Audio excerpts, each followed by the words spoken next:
Hoje, a gente vai fazer um mergulho fundo na condição humana. A ideia é usar 4 textos antigos quase como um mapa, sabe? Para a gente poder explorar as complexidades do coração. Esse território que, no fim das contas, todo mundo aqui compartilha. Olha só essa pergunta. O que é que murmuração, traição e sabedoria têm em comum? Parece uma pergunta meio esquisita, né? Afinal, são um conceito que parecem não ter nada a ver um com o outro. Mas a verdade é que eles são tipo facetas diferentes de uma única e grande história. A história sobre o que acontece aqui dentro da gente. E é justamente essa conexão que vai ser o fio da meada da nossa conversa de hoje. Então, para começar, vamos direto ao ponto. A raiz do problema. O tal do coração inquieto. A gente vai ver como essa inquietação aparece de 2 formas, e 2 formas muito poderosas. Primeiro, na voz de uma multidão inteira e depois no silêncio de um único homem. Imagina a cena. A nossa primeira parada é no deserto. Pensa bem, o povo de Israel, que tinha acabado de ser libertado da escravidão, era sustentado todo santo dia por um milagre. E ainda assim, eles olham para o céu e reclamam. A frase é forte: estamos fartos deste pão miserável. É impressionante, né? É um retrato perfeito de como a provisão, mesmo a milagrosa, pode ser completamente ofuscada pelo desejo e de como a gratidão pode ser engolida pela insatisfação. Agora, a gente muda completamente o cenário. A gente sai daquele barulho da multidão reclamando para entrar no silêncio. O silêncio de uma traição muito íntima. Judas, um dos 12, sabe? Alguém do círculo mais próximo, de total confiança, que entrega o seu mestre. A punhalada, nesse caso, não vem de um inimigo declarado, mas de um amigo. É a falha que nasce de dentro para fora. E é aqui que o ponto central aparece com tudo. Pensa só. De um lado, a gente tem uma comunidade inteira, todo mundo junto na reclamação. Do outro, a falha solitária de uma única pessoa. São cenários completamente diferentes, né? Mas a origem é exatamente a mesma. Um coração que não encontra paz. Um coração inquieto, insatisfeito. Ok, então. Se a murmuração e a traição são os sintomas, como é que a gente diagnostica a doença? Onde a gente encontra a causa? Pois é. A sabedoria antiga do livro de Provérbios oferece uma ferramenta para isso. E é uma ferramenta surpreendentemente precisa, a nossa própria fala. A ideia central de Provérbios é bem radical e direta. Ela diz o seguinte: as palavras não são só sons que a gente joga para o ar. Elas não são acidentais. Elas são, na verdade, uma janela para o nosso interior. Mais do que só comunicação, a nossa fala é uma revelação. Basicamente, o que sai da boca é um eco perfeito do que mora no coração.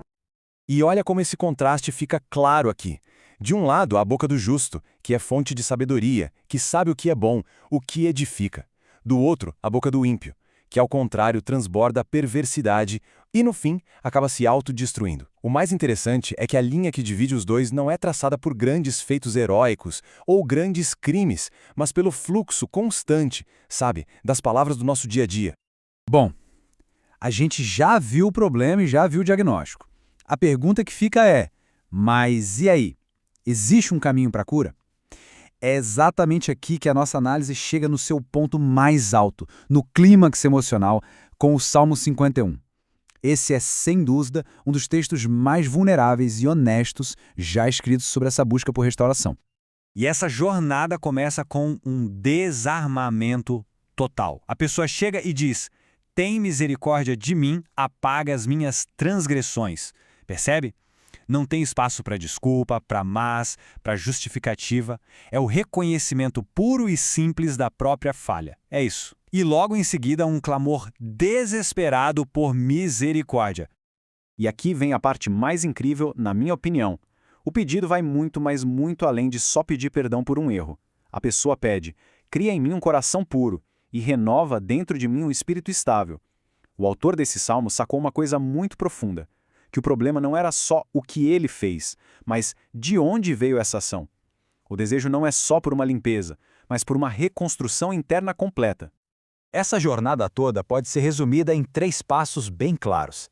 Primeiro passo, a confissão, uma confissão radicalmente honesta. Segundo, a súplica por uma purificação total, uma limpeza de verdade. E por fim, o terceiro passo, o desejo, o anseio por uma renovação profunda. É quase como pedir para instalar um novo sistema operacional na alma. Então, quando a gente junta as peças desses 4 textos, o que surge é um retrato fascinante da jornada humana. É uma jornada que vai desde a manifestação da nossa inquietação, passa pelo diagnóstico através das palavras e chega na possibilidade de uma restauração de verdade, uma restauração profunda. Então, no final das contas, qual é a grande história que esses textos estão contando pra gente? Primeiro, que tanto a insatisfação quanto a traição nascem de um lugar de inquietação interna, desse coração inquieto. Segundo, que as nossas palavras funcionam como um exame mais preciso desse nosso estado interior. E talvez o mais importante de tudo, que reconhecer a própria falha não é o fim da linha, muito pelo contrário, é o ponto de partida para a única mudança que realmente importa, aquela que acontece de dentro para fora. E tudo isso nos leva a uma reflexão final, que é meio que inevitável. Se as palavras que a gente usa no dia a dia são, de fato, um espelho da alma, que imagem elas estão refletindo hoje? Fica aí a pergunta para a gente pensar.